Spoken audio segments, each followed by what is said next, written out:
Muy buenas noches, bienvenidos, bienvenidas a Sin Lugar para los Débiles. Claro está, el tema es este, el preguntarnos qué pasó hoy en la Cámara de Diputados.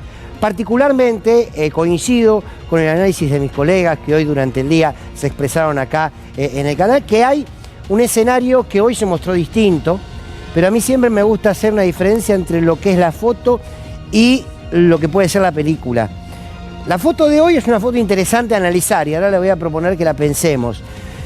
Yo no sé si va a responder a una película que hoy comienza. Es más, si ustedes me apuran, hoy les digo que no. Pero es una mirada simplemente. Yo creo que hoy lo que se vio es cómo la oposición política y algunos que están cogobernando, pero que juegan a ser la oposición, depende de cada uno de los temas, juegan muy la individual. No estoy diciendo que valga poco y no lo estoy desmereciendo. Es parte de la acción política. Pero son movimientos de ajedrez. Yo, al menos hasta hoy, no veo que haya una reconfiguración en la oposición de nuestro país. Me parece aventurado de mi parte decirles esto. Creo que hay una foto que nos habla de a qué está jugando cada sector de la oposición y hacia dónde nos puede llevar, en lo bueno y en lo negativo. Y me parece que es interesante analizarlo, sobre todo porque este escenario va a tomar otra dimensión de diciembre hacia adelante. ¿Por qué? Porque vienen las elecciones, porque se va a reconfigurar el armado electoral y a partir de ahí vamos a ver si al fin y al cabo los que se paran en la oposición serán oposición y los que se suman al gobierno definitivamente se desnudarán como oficialismo. Les propongo reflexionar de eso. Está ya Leandro Santoro, con el que queremos hablar muchas cosas. Saben que Leandro analiza la política desde un lugar muy claro, pero también muy particular y muy agudo. Y por supuesto, Abigail, está Pablo, está Jorge Elban y los vamos a acompañar esta noche. Claro está, si ustedes tienen ganas. Les doy la bienvenida. Esto es Sin Lugar para los Débiles. Bueno, muy bien, vamos a analizar, si les parece, la oposición al día de hoy. Hasta esta mañana, antes que suceda lo que hoy ya conocemos que sucedió en la Cámara de Diputados. Nosotros en el Congreso básicamente teníamos como clara oposición a Unión por la Patria y al Frente de Izquierda. Por supuesto que después hubo instancias de decisiones en votaciones particulares donde algunos partidos provinciales jugaron de una manera, luego jugaron de otra, pero los que claramente se han plantado como oposición a este gobierno y a sus políticas es Unión por la Patria y el Frente de Izquierda. Luego hacemos coalición con Pichetto a la cabeza y Randazzo, Encuentro Federal, acá estuvo recién Nicolás Massot, y por supuesto el PRO cercano a Macri, pero también el PRO cercano a Bullrich, que jugaron, y la coalición cívica, con algunas excepciones, pero que jugaron a acompañarle todo a este gobierno y a votarle todo lo que el gobierno pedía. Por lo cual aquí una vez lo hemos llamado como una especie de cogobierno. El PRO ha cogobernado, desde que le trasladó, hizo todo lo posible para trasladarle los votos a Milei, hasta luego en cada una de las leyes medulares para este gobierno. Entonces, este era el escenario hasta hoy.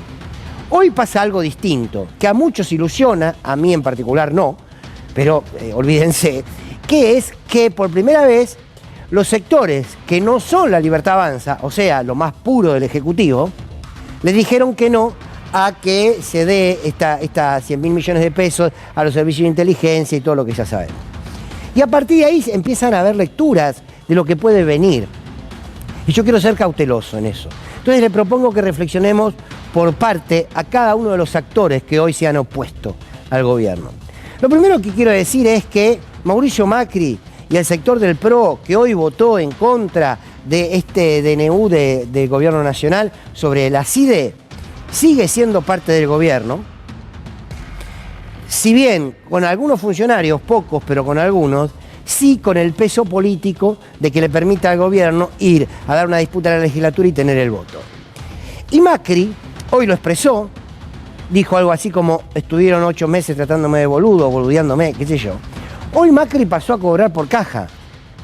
Hoy Mauricio Macri lo que dijo es, te di los votos, te di sectores cercanos a mi espacio para acompañarte, te garanticé la ley base, me monté en tu discurso en contra del peronismo, en contra del kirchnerismo, a favor de un supuesto cambio.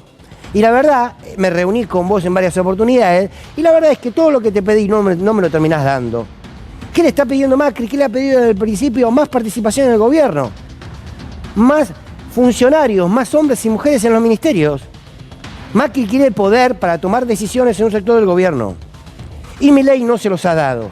Al menos no se los ha dado las dimensiones que Macri está pidiendo. Al día de hoy, Macri entonces pasó por la caja y dijo, señores, me voy a cobrar yo lo que vos no me estás pagando. Entonces te voy a votar en contra. Y te voy a demostrar que sin mi partido, sin mis diputados y diputadas, vos no podés avanzar. Se lo demostró hoy Macri, se lo demostró. Plantó bandera, mostró porción de poder Macri, sí. Ahora, esto se agota en cuanto Milei le dé a Macri lo que quiere. Vamos a ver entonces qué capacidad de negociación tiene Milei y si definitivamente entiende que tiene que sumar al macrismo para poder continuar con las políticas que quiere llevar adelante. Si lo hace, se acaba la oposición del PRO. Si no lo hace, tendremos una oposición del PRO que seguirá buscando su juego individual para empezar a reconstruirse a partir de las legislativas. El año que viene, por supuesto, con base en la ciudad de Buenos Aires, donde nació ese espacio. Entonces, desde mi punto de vista, no genera ninguna expectativa lo que vaya a hacer el PRO de aquí en adelante. Van a jugar por lo propio, y lo propio, en el caso del PRO, es Macri, Macri más Macri. O sea, no es un espacio político con distintas referencias, sí tiene gobernaciones, sí tiene intendencia, pero esto es Macri y Macri. Es todo para él, todo para mí. Entonces, de cara al futuro, el PRO, nada. Nada. Salvo que Milei decida enfrentarlos. Y ahí va a jugar una oposición, pero va a jugar una oposición no a favor de los intereses del pueblo, sino en contra de los mecanismos de poder de Javier Milei.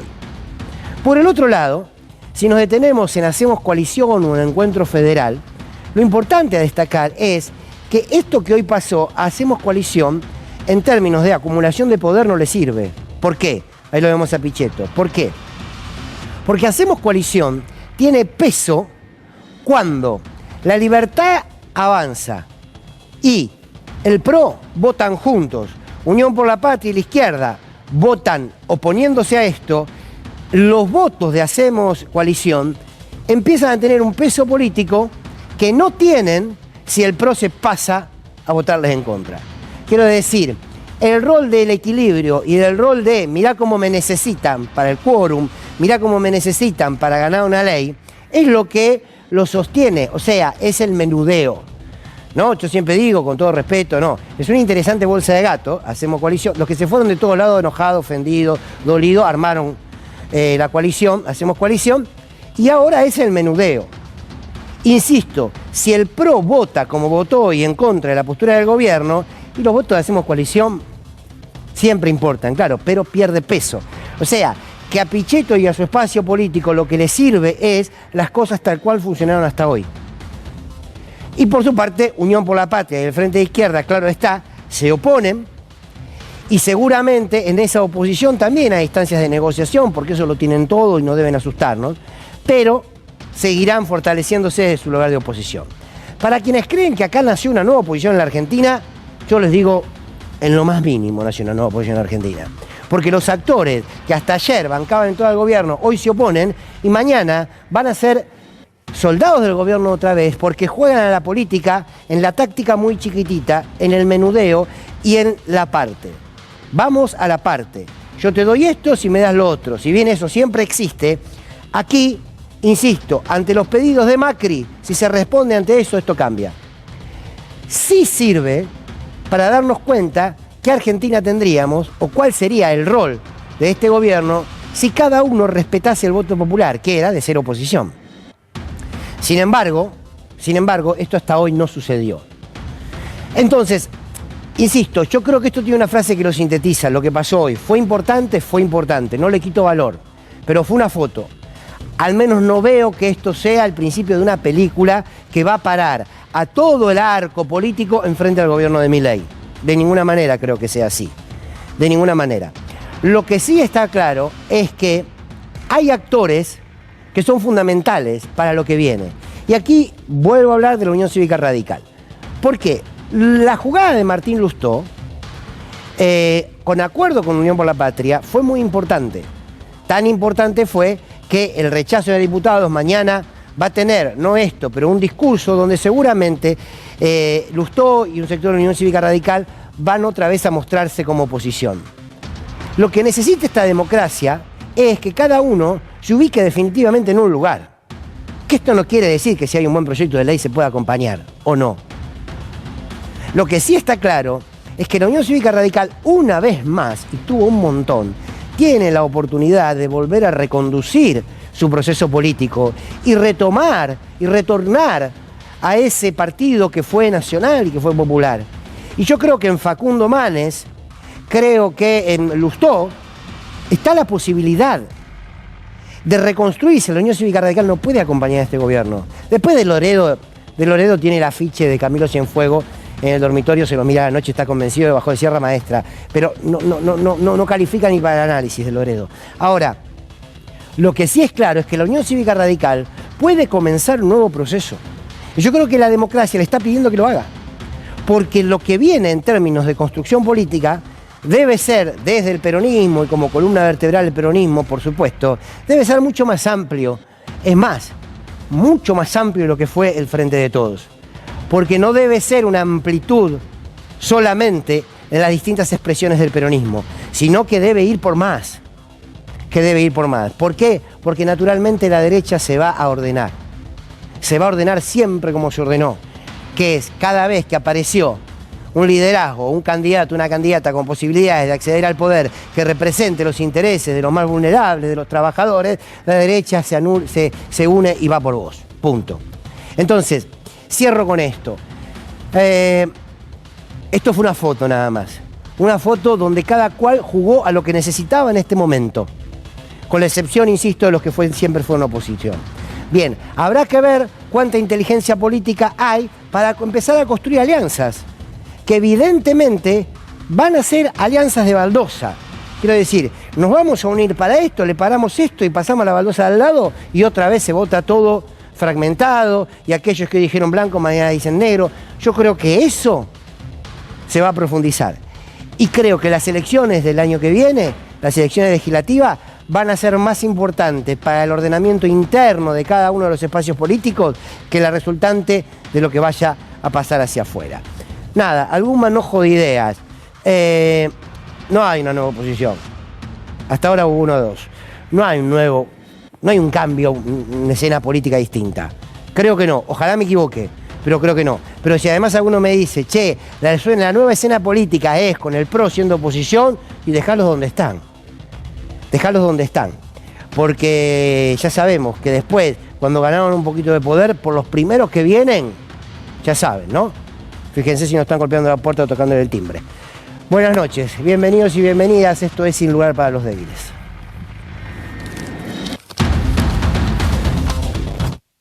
Bueno, muy bien. ¿Cómo les va, Jorge, Pablo, Abigail? Bien, ¿Quién quiere comenzar para sumar su mirada de lo que sucedió hoy?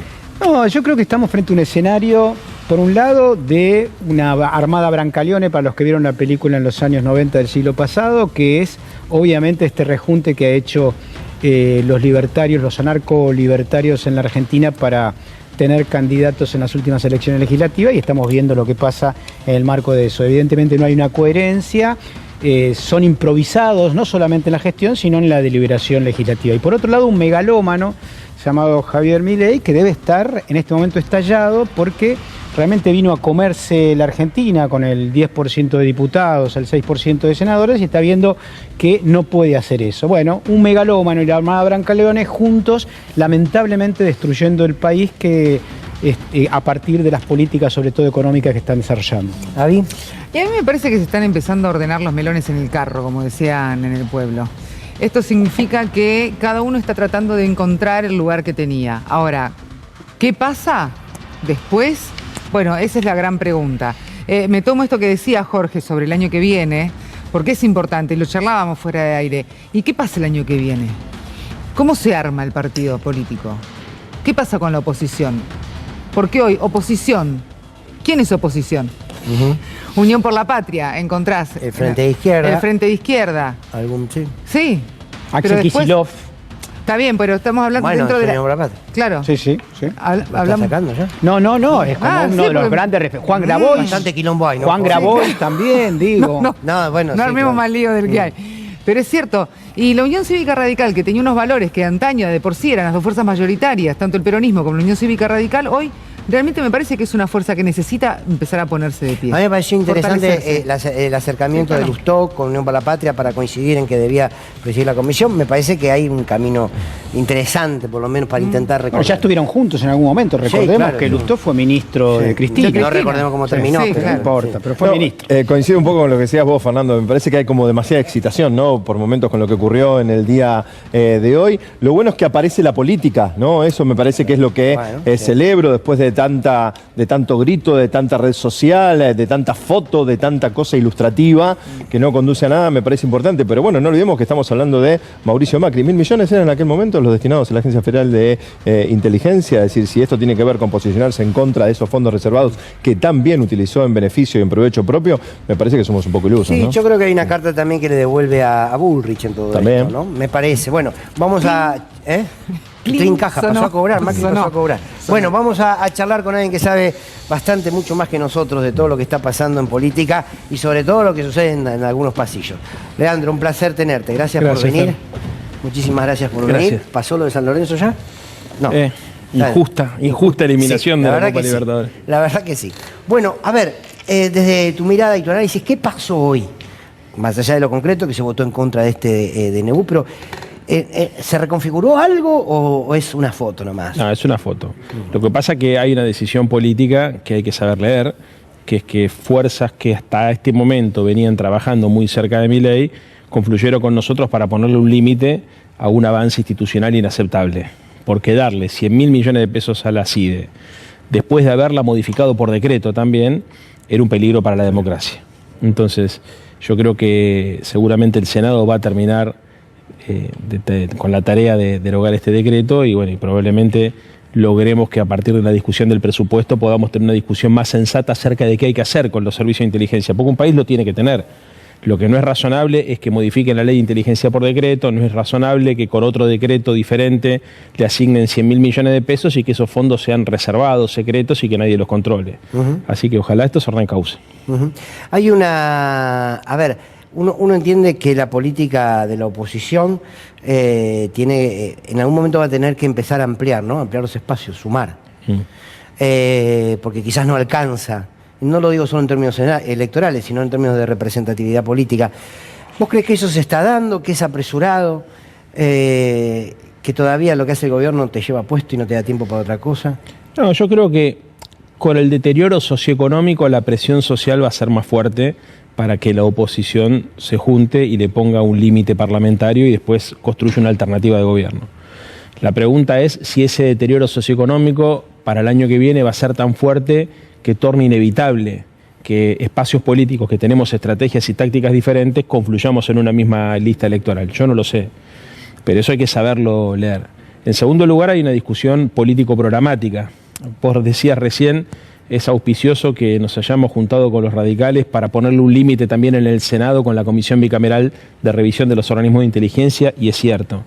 Pero, objetivamente, en los últimos meses jugamos cosas distintas. Martín Lustó, por ejemplo, ha tenido un discurso muy confrontativo con el RIGI y con la ley base, pero los diputados que le respondían a él votaron a favor del RIGI y de la ley base. Entonces, el radicalismo también está viviendo un proceso interno que hay que dejar que madure. Yo todavía no tengo claro quiénes son los que conducen ese espacio político. De Loredo y no vino. Claro. Hay personas que han mostrado diferencias, incluso con el propio Martín Lustó, como Facundo Manes, desde una posición, desde mi perspectiva, incluso todavía mucho más coherente, porque han tenido actitudes más valientes en momentos donde era más difícil enfrentar al gobierno de Milei. Pero bueno, por otro lado, las mayorías electorales se construyen con los que tienen diferencias, porque si no... la discusión sería mucho más sencilla, ¿no es cierto? O sea, ojalá la sociedad se organizara en función de dos únicos polos, pero no pasa así. La sociedad se fragmenta, así como hay una fragmentación a nivel federal y vos te das cuenta que la Argentina se piensa y se mira distinta desde Córdoba, de Santa Fe, desde Mendoza, que desde el conurbano a la capital federal. También ocurre que inclusive en los centros urbanos, digamos, cada vez es más difícil armar partidos políticos que representen el 50%. No sucede. Es más, te podría decir que es un fenómeno global. No hay más bipartidismo, hay bifrentismos, o sea, los frentes se arman. Lula, por ejemplo, ¿cómo construye una mayoría? Y se tiene que bancar que incluso que tipos que trabajaron para meterlo preso, en este momento sea parte de su propia coalición de gobierno.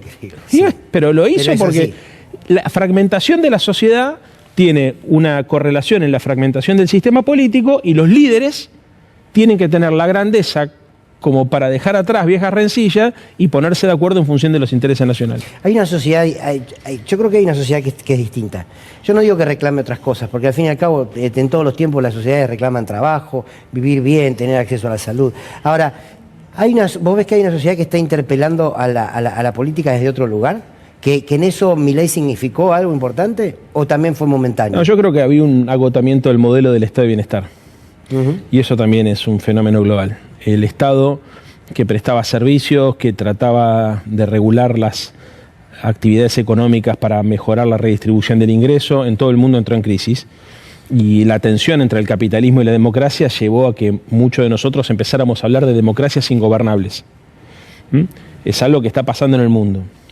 Creo que Milei identifica ese problema y lo resuelve de la manera más sencilla. Dice, acá lo que hay que hacer es destruir. Claro. Hay que destruir el Estado, destruir las relaciones laborales, destruir todo tipo de regulaciones, hay que destruir. Porque el problema es el Estado, el problema es la política, el problema es la democracia. Entonces hay que destruir. Hay un sector de la sociedad que llegó a la conclusión de que frente a la posibilidad de que las cosas continúen como estaban o avanzar hacia esa posición extrema, le resultaba más atractivo apostar a ese extremismo destructivo. Y por eso creo que logró armar una coalición heterogénea. ¿Cuál es nuestro desafío? Construir. Nosotros tenemos que pensar de qué manera el Estado cumple las funciones que tiene que cumplir, no cómo hacemos para que el Estado desaparezca como institución. O sea, si no hay Estado no hay desarrollo, no hay igualdad, no hay convivencia pacífica. Pero también tenemos que entender que hay cosas que hay que corregir, Fernando, porque la verdad es que es muy fácil darse cuenta que la forma de intervenir que tenía el Estado hasta hace muy poco tiempo era ineficiente, que generaba muchas deudas, muchas asignaturas pendientes. Yo escucho muchas veces cuando hacemos estudios de análisis de opinión, pibes que laburan en el sector informal de la economía que te dicen no quiero derechos empobrecedores. Y a mí me estalla la cabeza, porque la idea de derecho es la idea de empoderar al más débil. Claro. Y hay un sector de la sociedad, por ejemplo, pasó con los Rappi, creo que a principio de año, que fueron a protestar a La Plata en contra de la posibilidad de que la legislatura de La Plata regularice la actividad desde plataforma.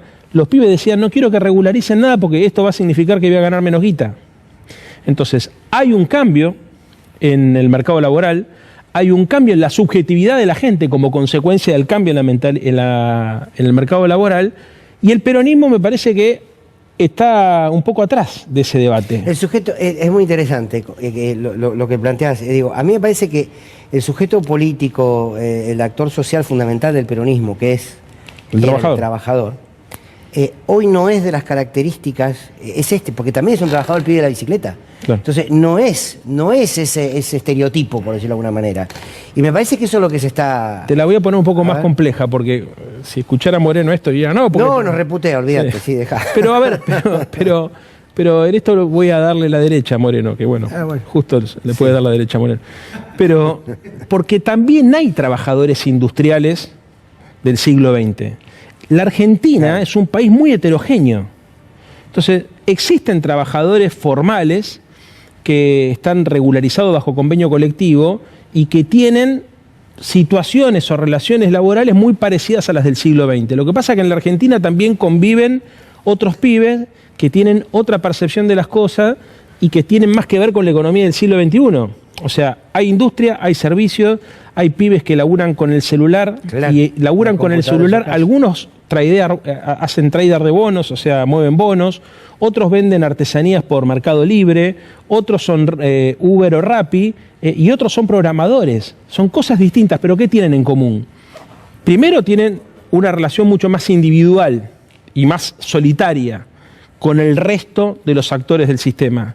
No ven un jefe, un patrón, no hay un capataz. Mucho menos un entran y salen. Exactamente, claro. Entran y salen. La flexibilidad horaria que le permite ser un laburante de plataforma. Mirad las cosas distintas, ¿no? Un pibe que vende bono, un pibe que programa para afuera, o un pibe que tiene una bici y te lleva la pizza a casa. Tienen una percepción parecida sobre la guita, sobre el Estado, sobre las relaciones laborales, sobre las regulaciones. Entonces, ¿qué quiero decir con esto para no aburrir a la gente? Esto es mucho más complejo de lo que parece. Claro. Entonces, hay de todo acá. Tenés gente que vive en el siglo XIX y que vive casi esclavizada. Tenés gente que vive en el siglo XX, con convenios colectivos, con obra social, con un montón de derechos laborales, y tenés gente que vive en el siglo XXI. Haciéndote más o menos un resumen. ¿Qué es lo que tenemos que hacer nosotros? Interpretar cómo cambió la sociedad. Y en función de eso tener un discurso que ponga al ser humano en el centro del debate, pero que sepa que ese ser humano no necesariamente piensa como nosotros suponemos que piensa. Pablo. ¿Cómo te va, Leandro? Buenas noches. Quería volver a la votación de hoy, ¿no? Sí, y rescatar unas palabras de Patricia Bullrich a través del Twitter, donde los que votaron en contra del DNU, dice que lo que hizo fue, con las amenazas narcos, lo que han hecho es ponerse del lado de las mafias, los narcos y el terrorismo. Ahí está todo el tuit completo, cuando hace referencia también a los atentados que sufrió la República Argentina. Quería saber tu opinión al respecto. Bueno, hoy leí una nota de Clarín donde recuperaban el testimonio de un diputado del PRO que decía vamos a votar en contra de este DNU en defensa propia. ¿Por qué decían eso? Y porque suponen que esos 100.000 millones de pesos la CIDE lo va a utilizar para hacer espionaje interno, para extorsionarlos a ellos. Entonces me da la sensación que las mafias son las que defienden ellos. Y además vamos a decir las cosas como son. Todo el mundo sabe que esto es verdad. Todos. Los periodistas de Clarín. Estaba leyendo a Alfi, por ejemplo, y lo están apretando.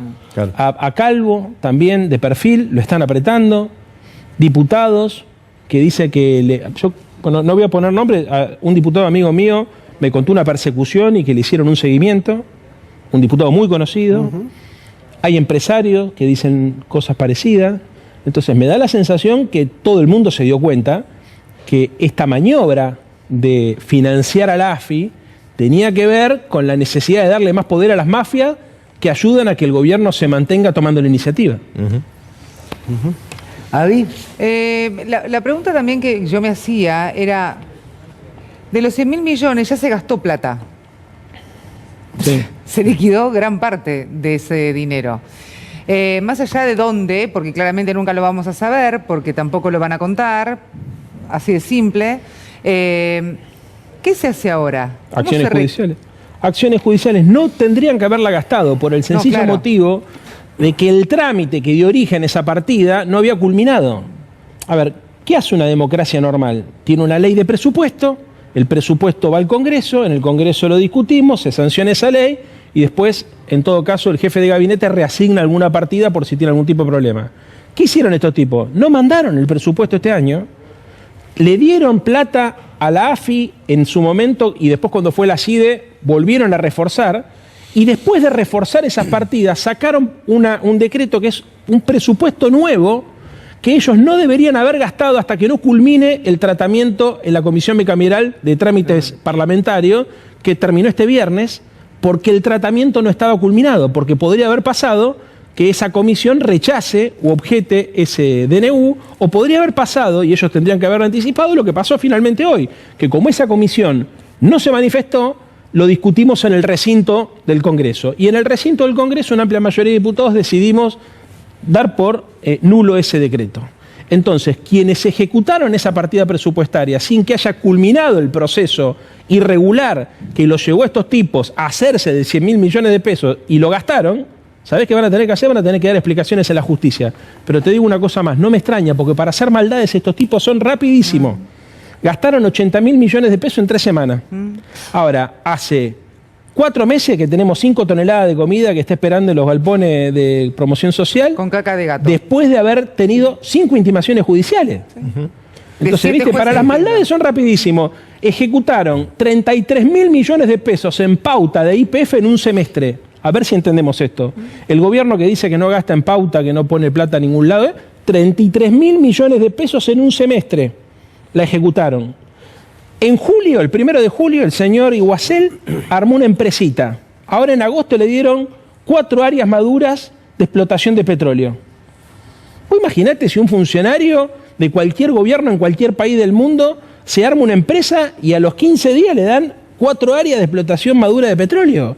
El quilombo que se arma. Acá pasó como si nada. Seguramente mucha gente se debe estar enterando por mí en este momento. Bueno, para las maldades son rapidísimos. Para las cosas que tienen que hacer bien, ahí los tenés esperando. Jorge. No, la semana pasada el gobierno de Venezuela, Maduro, denunció que una parte de las operaciones de plataforma fueron realizadas desde Argentina para una situación injerencista en el proceso electoral de ese país. Se comenta la posibilidad que parte de ese dinero que fue financiado a la CIDE puede haber sido utilizado en eso. En el caso de que haya sido así, la Comisión Bicameral tendrá que saberlo. ¿No supone un asunto gravísimo en términos de que no se puede utilizar los servicios de inteligencia para acciones en países extranjeros? Obvio.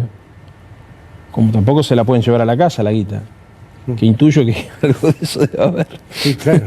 ¿No? Sí. 80.000 millones de pesos en 3 semanas. Es una locura. Yo no integro a la Comisión Bicameral de Seguimiento a los Organismos de Inteligencia y no la integré tampoco en el pasado, con lo cual no sé cómo es el funcionamiento, que además suele ser secreto. Claro. Pero lo que estás diciendo es absolutamente razonable. Insisto con lo mismo, hacen falta servicios de inteligencia profesionales y bien financiados, pero tiene que ser parte de un programa democrático. No un programa caprichoso. No para espionaje político, ¿no? Claro, No, por supuesto, igual, tiene que tener... A ver, yo creo que hay que ser responsable en esto. O sea, hay que aprovechar que hay gente que sabe mucho del tema, que ha trabajado muchísimo en la transición democrática, el caso de Leopoldo. Sí, claro. Ha trabajado muchísimo en la transición democrática para ayudar a la depuración de los organismos de inteligencia, por ejemplo. Bueno, hay tantos otros también, hay gente muy seria del PRO, hay gente muy seria del radicalismo. Lo que no puede suceder es que esté la sospecha de que en realidad esa guita va para extorsionar a dirigentes políticos. O gobiernos extranjeros. Bueno, ni gobiernos extranjeros ni hablar. Sí, o periodistas Pero a ver, o lo que fuere. yo sí. la verdad es que a mí lo que me llamó la atención fue cuando el presidente Milei llegó a decir que iba a fundir a los gobernadores que no lo acompañen. Entonces, ahí lo que evidencia es una vocación autoritaria, que es absolutamente incompatible con los valores democráticos, que lleva a que muchas personas, por ejemplo, a ver, Mauricio Macri, ¿ustedes por qué se piensan que Mauricio Macri tomó la decisión que tomó? Si era un hombre que estuvo acusado y sospechado de hacer espionaje interno también. Claro. Porque se debe imaginar que esa plata va en contra de él. Por supuesto. No, pero aparte está claro que es para eso. Aparte Bullrich, no olvidemos que cuando estaba la Gestapo y todo eso, ¿no? Bullrich era ministro de Seguridad desde la misma época, y vos sumás lo de Venezuela y no nos olvidemos de lo que pasó con Bolivia. También. ¿no? Con las armas. Entonces digo, hay antecedentes de sobra. Te llevo un poquitito para el tema de la ciudad de Buenos Aires. Sí. Seguramente vos lo verás a Jorge Macri, los porteños no los vemos por ningún lado. Porque la verdad es que uno ve que la gestión de la ciudad de Buenos Aires es casi nula, digamos, ¿no? ¿Cómo estás evaluando estos meses también de Jorge Macri en la ciudad? No, horrible. Son horribles. Pero además, creo que hay un reconocimiento hasta incluso del PRO, que la gestión es malísima. Yo miraba la semana pasada un reportaje a Mauricio Macri con Majul, donde Majul le preguntaba por el primo y hacía piruetas para no decir lo que pensaba, pero finalmente terminó diciendo ya va a arrancar, con lo cual reconocía que la gestión no había arrancado. La nada. La veo sucia, la nada, la veo sucia, la veo insegura. Me parece que además es insensible, es una ciudad que no es solidaria con las personas que la están pasando mal, ha tenido una actitud muy inhumana con las personas en situación de calle, muy inhumana, y además creo que no son conscientes que van a tener que repensar toda la estructura de protección social, porque si este programa económico continúa, va a haber más gente que no va a tener plata para pagar colegios privados y va a llevar a sus hijos a los colegios públicos, va a haber más gente que se va a dar de baja de la obra social y va a ir al hospital público, y va a haber más gente que lamentablemente va a necesitar de la ayuda del gobierno de la ciudad para poder llegar a fin de mes. Entonces me da la sensación que no son conscientes del problema en el que están metidos, porque cuando existen crisis de esta naturaleza, las familias, al primer lugar que asisten, es a la municipalidad, en este caso claro, al CGP o a la comuna, ¿no es cierto? Y seguramente si no tienen la capacidad de dar respuesta, se van a encontrar con un problema enorme. Así que ni siquiera les pido que amplíen el subte o que tengan programas de salud mental o que se pongan a trabajar en las obras de infraestructura que la ciudad necesita. Les pido que empiecen a pensar que probablemente el año que viene la situación socioeconómica sea mucho peor de la que es hoy, y espero que el gobierno de la ciudad esté a la altura de las circunstancias. Mañana se va a terminar de definir si el Senado tiene el aumento que llega a 9 millones de pesos en el salario.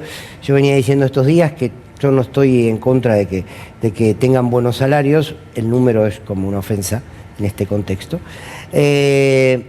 Ahora, la discusión siempre, que está bien que esté, digo, siempre termina estando en la política, ¿no? Porque esto, si se da o no el aumento, que calculo que mañana se va a rechazar, es algo que le da de comer al discurso de Milei, que es, che, el problema es la política, cuando en realidad los jueces cobran lo mismo o más, funcionarios de este gobierno cobran, trolls de este gobierno cobran lo mismo o más. ¿Te parece que terminó este aumento en el Senado, terminó fortaleciendo ese discurso, termina construyendo esa idea de la antipolítica? Sí, sí, claramente. A ver, creo que lo que hay que hacer es encarar en serio este problema y terminarlo de una vez y para siempre. Hay que sacar una ley donde quede claro cuánto cobra el presidente, cuánto cobra un ministro, cuánto cobra un diputado y cuánto cobra un juez de la Corte, un juez de primera instancia. O sea, resolverlo. Resolverlo con un criterio que vaya más allá de quién es el presidente de turno, claro, o quiénes son los senadores o los diputados. A mí no me parece correcto que los senadores o los diputados se autoaumenten el sueldo. Tiene que haber una lógica, ¿no? Con salarios mínimos, con movilidad en función de cómo se muevan las jubilaciones y que haya además cierta paridad. Porque si no pasa lo que le pasó a Petovelo hace 2 o 3 meses atrás, que como no conseguía funcionario tuvo que hacer un convenio con una organización internacional para pagarle sobresueldo a los tipos que están 24 horas por día, porque un funcionario público, entre otras cosas, además de laburar 24 horas por día, muchas veces corre el riesgo de firmar mal un expediente y terminar en Comodoro Pi. Entonces no es un laburo sencillo. Claro. Con lo cual tienen que estar bien pagados. No importa de qué gobierno sean, ¿no? Los funcionarios del gobierno anterior, los funcionarios de este gobierno y del próximo gobierno tienen que tener un buen salario y tienen que estar tranquilos. Ahora, lo que no puede suceder es que haya tanto desfasaje y que la gente que se está cagando de hambre de repente vea, pero como 9 palos un senador y después empiezan, no, que hay otras cosas. Entonces hay que resolver este tema, Fernando. Hay una ley que está presentada, creo que la presentó Pichetto, me parece correcto, se podrán hacer algunas modificaciones, que se fije una escala, el que más tiene que cobrar es el presidente de la Nación, tiene que tener un buen salario, después se podría equiparar el laburo de los ministros al laburo de los senadores, el laburo de los secretarios al laburo de los diputados, lo mismo con el Poder Judicial. Muchos dicen como el Poder Judicial son salarios que son estrafalarios. Y algunos no pagan ganancias, los que venían. No pagan ganancias, entonces por lo menos que eso vaya, que en el tiempo se vaya unificando y después prohibir otra cosa que también este gobierno ha hecho, que es utilizar YPF para pagar salarios, porque hay funcionarios que están cobrando también por YPF, que tienen doble salario. Entonces todo es tortuoso. Me parece que lo que hay que hacer es blanquear. Ningún gobierno en el mundo funciona si no tiene funcionarios profesionales. Lo que no puede ocurrir es que haya un tipo que no labure o que esté, ¿viste?, o que tenga como hobby hacer esto, entonces, viste, finalmente le esté robando al Estado, porque por más que si vos cobras 2 mangos, pero en realidad no te dedicas a lo que te tenés que dedicar, claro, también le está robando al Estado. Entonces hay que hacer las cosas con seriedad. Te hago la última, agradeciéndote mucho que hayas venido. Mañana se va a definir qué pasa con los jubilados. ¿Qué se va a hacer con los jubilados? ¿Cómo lo ves? Estoy seguro que eso va a salir y estoy seguro que el gobierno lo va a vetar y estoy seguro que vamos ¿Lo va a vetar? Y por supuesto. A ver, ellos se indignan porque viste que son tipos que están siempre indignados con el gasto público, son fundamentalistas del ajuste fiscal. Entonces seguramente van a decir, no se puede, así que vamos a vetarlo porque son irresponsables los diputados y los senadores que atentan contra lo que hemos logrado, ¿no? Mientras te ponen 100.000 palos para la CIDE o te gastan 33.000 millones de pesos por semestre en pauta de YPF. Ahora, lo que hay que plantear acá es cómo se construye el equilibrio fiscal, Fernando. Y les pido un segundo de esta reflexión. Yo creo que la Argentina necesita equilibrio fiscal. Hay momentos donde muchas veces te pasa frente a una recesión que por ahí tenés que correrte un poquito y después volver. Cuando se recupera la actividad económica, se vuelve el equilibrio fiscal. Siempre es mejor tener equilibrio fiscal o incluso superávit fiscal. La pregunta es cómo se construye ese equilibrio fiscal. ¿Qué creo yo? Primero que tiene que haber una política de crecimiento. Si no hay política de crecimiento y ajustás permanentemente, el ajuste te lleva a la recesión, el ajuste y la recesión te llevan a la represión. Ya sabemos. Entonces tienes que crecer la economía para que pueda recaudar más. Segundo, hay que combatir la evasión, la elusión y el contrabando. Nadie habla de la elusión fiscal, del contrabando y de la evasión fiscal. Y finalmente hay que avanzar sobre los gastos tributarios, por supuesto. Entonces lo que hay que tener es un equilibrio fiscal justo. Este es el debate. Esto es insustentable. Financieramente, porque la economía no crece y si la economía se achica siempre van a tener problemas de recaudación. Y socialmente, Es absolutamente injustificable que vos le digas a la gente te voy a recortar las jubilaciones porque no llego con el equilibrio fiscal, siendo, por ejemplo, que el blanqueo que han puesto delante estos tipos favorece a que la gente que tiene muchísima guita blanquee guita sin pagar nada, o que le bajen los impuestos a los ricos y se los suman a la clase media, o que no combatan la evasión fiscal, o que no combatan la ilusión. Un presidente que te dice que está bien no pagar impuestos, entendamos la contradicción que esto significa a la hora de tener que tomar una decisión tan dolorosa como resolver congelar jubilaciones o ajustar jubilaciones. Eso tiene una relación directa con la idea de Milei de que los empresarios no tienen que pagar impuestos y si eluden o evaden impuestos son benefactores sociales. Por eso te digo que esto es un problema acá. El tipo encontró y detectó un malestar legítimo en la sociedad, pero propone la destrucción. No va a ningún lado este modelo. Destruyendo todo no se consigue nada. No se construye ningún país desarrollado en el mundo sin un Estado, sin un sistema fiscal que sea equilibrado, progresivo, etc. Entonces, lo que le pido a la gente que está tomando decisiones en el Palacio de Hacienda es que piensen la manera de evitar tener que llegar a lo que ya anunciaron que iban a hacer, que es vetar esta modificación. Porque la sociedad argentina no le da para más y la gente grande está hasta acá, le van a cortar los remedios, tiene una situación muy difícil, no llegan a fin de mes, hay muchos problemas. Entonces lo que corresponde es que el esfuerzo se haga de manera más equitativa. ¿Cómo se hace de manera equitativa? Bueno, fundamentalmente trabajando para que aquellas personas que evadan no evaden, aquellas personas que eluden no eluden y aquellas personas que tienen más capacidad contributiva contribuyan un poco más. Gracias por venir. Bueno, ya se fue de argentino, si lo quieren, porque ustedes lo quieren, ¿no? Sí, lo queremos. Bueno, llámalo. Se quedó sin laburo. Bueno, bien, gracias, gracias por venir. Bueno, a ver, varios temas más que hay. Es muy interesante siempre escucharlo a Leandro por esto, ¿no? Por poder ampliar un poco el panorama para pensar la política. Cuando Santoro dice se va esta plata a la CIDE, se va tanta plata en YPF, se va tanta plata y mañana puede llegar a votarse esta ley que les da una amplitud a los jubilados en términos de su ingreso y qué sé yo, y que luego se puede vetar. Uno se pregunta si la sociedad tiene muy presente esto que nosotros sintetizamos en no hay plata para los jubilados y hay plata para la CIE, no hay plata para los jubilados y no hay plata, ¿no? En algún momento el discurso de no hay plata, que si algunos hicieron una remera, ya se cayó. El tema es cuánto se percibe de esto, ¿no? Es que siempre hay plata, pero para pequeños sectores, que son los que están haciendo grandes negocios especulativos. Acá comentábamos en algún momento que una gran empresa láctea vendió el 40% menos de leche en los primeros 7 meses y sin embargo ganó en dólares un 30% más que el año pasado. ¿Qué pasó? ¿Son magos? No. Se dedican a la ruleta que estos tipos como Caputo y Milei autorizan o permiten y hacen la plata sin laburar y echando gente mientras hacen esa diferencia. Además tenés el blanqueo y también bienes personales que hemos hablado tantas veces. No hay plata, pero le bajás allá. Compensás ese gasto, necesitas por otro lado también, ¿no? Sí, vos sabés que yo miro mucho Brasil, ¿no? Porque me parece que es comparable en algún punto. Fortuna. Y sobre todo por lo que está haciendo Lula, ¿no? Y Lula, entre otras cosas, esto que decía Santoro también, ¿no? Sumó parte de los que contribuyeron a meterlo preso en su gobierno. Pero sin embargo, Brasil está a punto de salir de la lista de Naciones Unidas de países con hambre, pero una de las medidas que tomó fue cobrar un impuesto a los ricos, a los que más tienen, ¿no?